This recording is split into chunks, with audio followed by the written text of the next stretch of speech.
What should you consider to build an effective resume that will work for you? Hello, welcome to the Scrum ChatRoom with Dr. Francis Mbunya. If you're new here, hit the subscribe button. Returning viewers, thank you for staying tuned. We're going to make sure that we're not going to waste your time. We go straight to the point and we keep it very simple. But before we go, I know a lot of people have been asking me, when is your next SAFe Scrum Master training coming up? Tomorrow, we're starting for the batch of tomorrow. So if you're interested, you can follow the link on the resource below to register, or simply you can send me a text willing to enroll for your next training, and I'll be willing to happily have you in. Our training goes for 4 days, Monday, Tuesday, Wednesday, Thursday. A lot of practical involved. Even for those who have taken the 2 days online, when they come to my training, it's like, oh wow, we never thought SAFe was easy as this. All right, that's if you want it. On the link below, there are also a lot of resources that can help you. How to 3 steps to make your resume work for you, how to practice SAFe using Jira. There's a whole lot. Check the resource button and see if you have something that can work for you. All right, let's go straight and talk about building an effective resume. What are some of the common mistakes a lot of people make on their resume? Before we even go to talk about building an effective resume, let me kind of pick out a lot of common mistakes I've seen in most resume.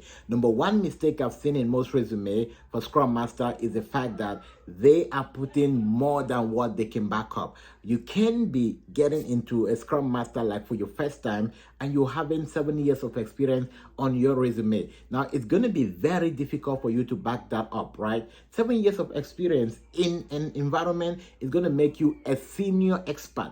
So if you have 7 years of resume and 7 years of experience in your resume, and in an interview, I'm interviewing you and you don't even reflect 2 years, that's already a big problem for me.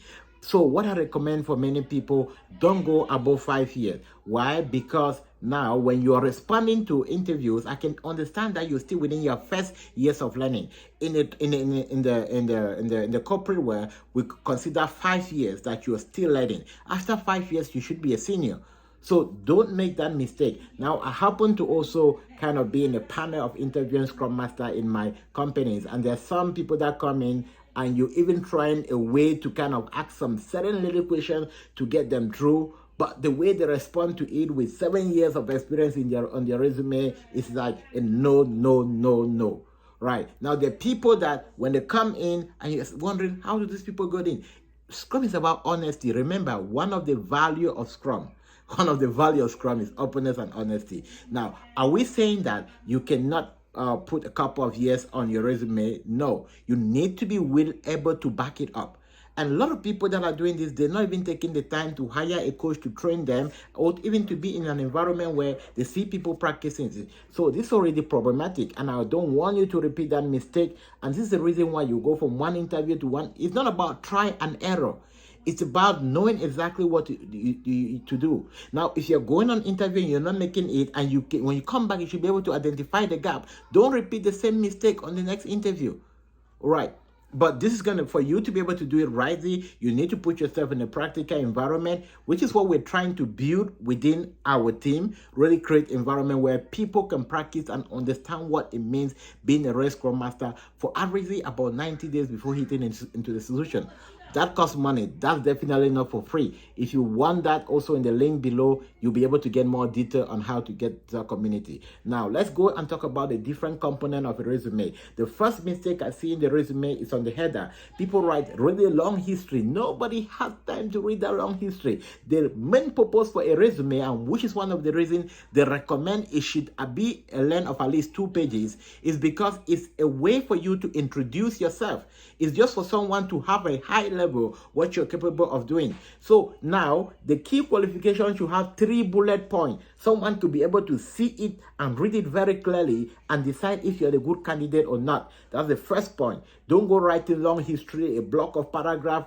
Nobody have time to look at that. Now, the reason you might be getting through right now is because competition is low. Right? But I bet you if you're in a very competitive environment, your resume will knock you out. There's really high demand of Scrum in the market now, and there are very less qualified people. So you want to make sure that your resume is standing out. You're giving yourself those interviews. A lot of people kind of pay for resume services, but they're getting those interviews and they're wasting them. Why? because they're not practicing what it takes to be a Scrum Master.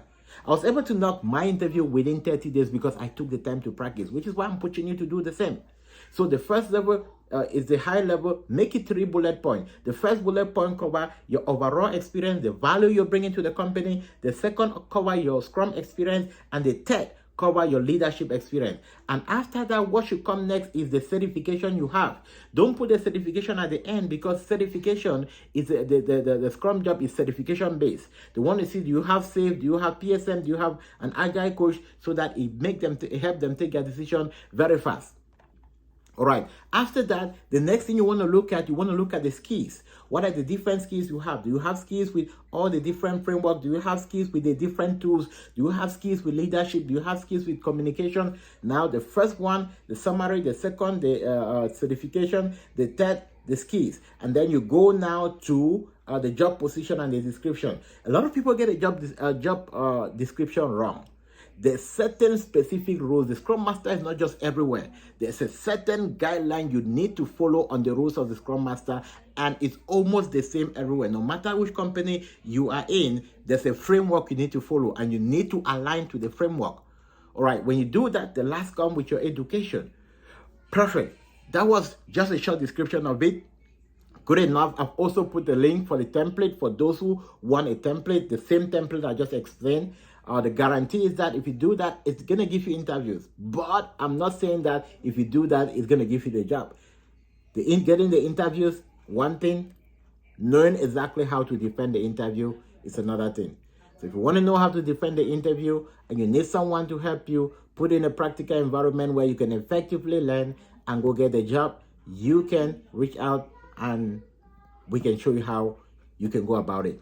Okay. I'll see you tomorrow. Tomorrow, I'm going to talk about, tell me about yourself. I did promise to do all of this video back to back. And if you want to be SAFe certified, we're starting a class tomorrow. Join us tomorrow. It's going to be from 5 p.m. Eastern time, 5 p.m. Central Time to 9 p.m. Central Time. 4 hours of learning, 4 days. You get a certification. It helps you to push through the market. Don't forget to subscribe. If this was beneficial, do share. And check out the store for more resources.